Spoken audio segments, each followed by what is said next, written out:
Oh my gosh. I'm back from Break the Silence. For those of you who haven't been paying any attention to my blog, it's an event for invisible children where I have been silent for 25 hours. And I just came back from get together in DC. There was a bunch of cities all over the United States that got together to break our silence, break our 25 hours of silence in the loudest way possible. And I've been to 2 Invisible Children events now, and they just find a way to outdo themselves every single time. This was fantastic. This was no exception. We arrived at the synagogue. It was completely silent. My friends arrived at my house at like 4:30, and we were silent. We were talking to each other on a wipe-off board, and we all got together. We drove to the metro in silence. We rode the metro in silence.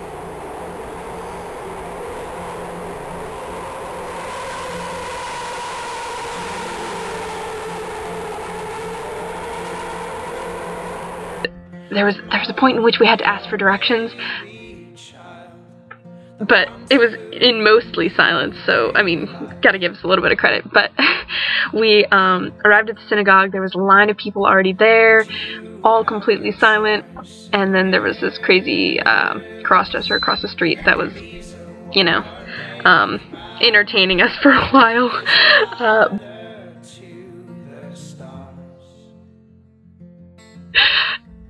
It was just fantastic to see all these people getting together and supporting the cause, and you know that they've been silent for just as long as you have, and they've gone through everything you have. And let me just start by saying, this is the hardest day of my life. So, like, it was so hard to keep quiet. I had to go take a drug test for work. Okay, I did have an interview and I had to break my silence for that, but I was completely silent up to the point. I gave them my card, I told them about Invisible Children, and then I conducted the interview, and then I was like, okay, I'm going back to silent now. But I had to go get a drug test, completely silent. The guy looked at me like I was crazy when I handed him the card. He didn't even want to take the card. There's these little cards we got that basically say, I'm staying silent for 25 hours and 25 years of war, and we just hand them out at this little necklace that they gave us. Handy dandy necklace,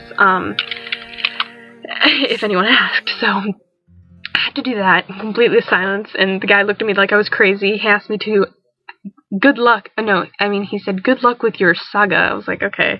And then I went to Borders. Oh, so look what I own. I'm really mad though, because like, look, it was all like folded in the bottom of this thing, like, I was pissed. It was only one left. So, Bettis, I'm getting you one once I find another one, I promise. And, but I was completely silent for that. The cashier was like trying to make conversation. I felt so bad. I was like, I'm being rude, I promise. And I handed him the card, and he was like, oh, great, this is great. And I heard a bunch of stories just like that, where people went through the day not talking. It was insane. So, anyways, we got to the synagogue, and we walked in. Kelsey, under these colors, was, oh, it's skipping, alright, whatever, was the first one in the DC get together, so that was awesome. But we basically sat in the room. We wrote letters to congressmen. My letter was pretty ballin'. I'll put it up later. I was really proud of it. But we basically wrote letters to all our congressmen, just explaining what we were doing and why we needed their help, and I love writing those letters. So we all did that.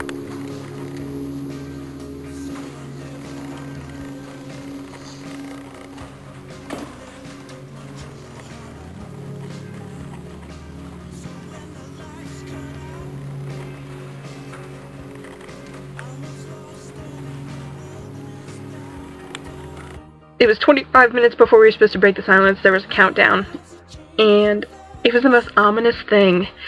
It just, we're all sitting there in silence, and you just hear this ticking down. Oh, it was, I can't even begin to explain it. And I actually have a video of it. I'll probably skip to that now.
So, as you saw, there was a huge countdown and a huge roaring scream. Like, it was about 5 minutes of just screaming, and it was so amazing. I can't even begin to explain how that feels. There was about, I don't even know, there was about 300 of us in there, maybe. No, not even that many. Just screaming at the top of your lungs after it's been silent in this room, in this synagogue, for like an hour and a half. It was just beautiful. And so that happened. We saw a new Invisible Children movie, which I don't know if I have good enough video for that yet. If so, I'll post to it now. If not, I'll post it later. It was another phenomenal movie by Invisible Children, explaining their protection plan. And we actually, the project manager of the protection plan was there to speak with us, and he got up there and spoke and thanked us. We raised $1.6 million for this protection plan. It was fantastic. And then we had a Ugandan speaker, Francis, come up. I actually met him because he came to our screening at North Point. So he got up and spoke, and he said, "I'm not going to tell my story. I was abducted. I was an invisible child, but I'm not here to tell about mine. I'm here to tell about families that need this money." And it's just so great. And to see all these people get together for this cause and know that we're all there for the same thing. It was complete silence throughout the entire speakers. Everyone that was there wanted to be there and was completely supportive of the cause. So it was just beautiful to see all those committed people. And this is really long now, sorry, but I love Invisible Children. We had, we're part of their new media. They're coming out with a new movie, and we got to be a part of that. We got to hold up the DC sign, so when that comes out, I'll be sure to post it, because I'm right by the DC holding up the sign, so, and then there's this new thing called the Fourth Estate, and it's going to be this conference in San Diego, and you have to apply, and only 650 people get in, and I'm really, really hoping for it. So I'm going to start, I have to make a ballin'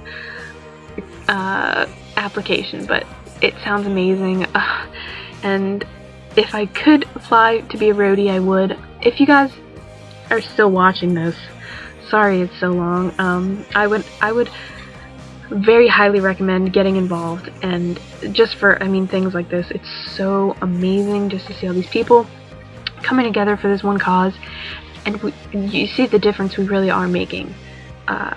It's phenomenal. Stop being a creep. That's my sister. And it feels so good to talk again. That's another thing.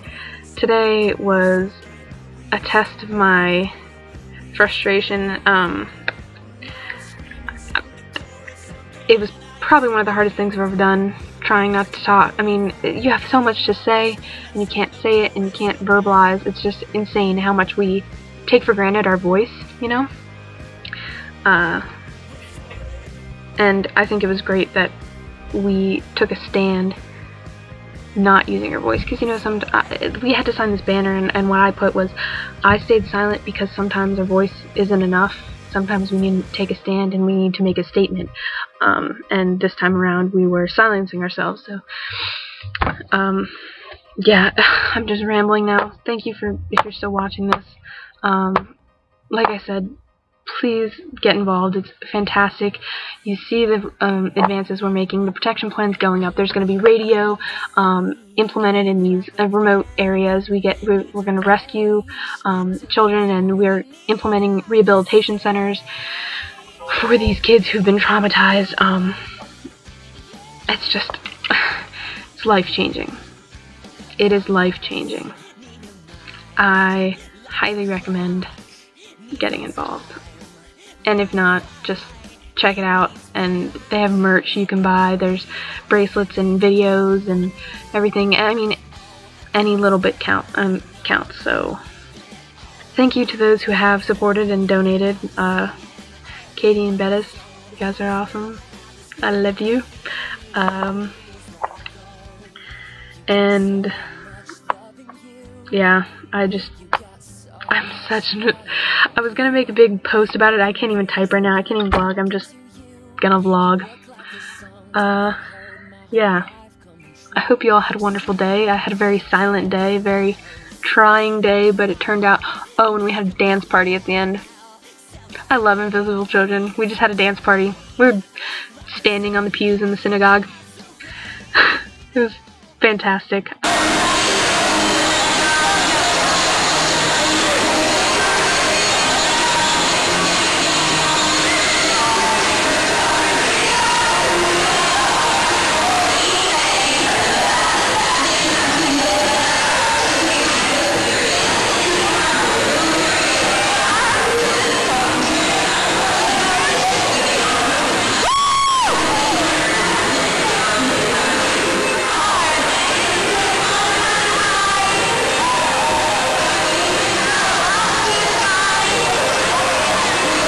Alright, I'll stop this now, but Invisible Children, check it out. I'll put it down there. Yep. Alright. I love you guys. Thank you. Okay, bye.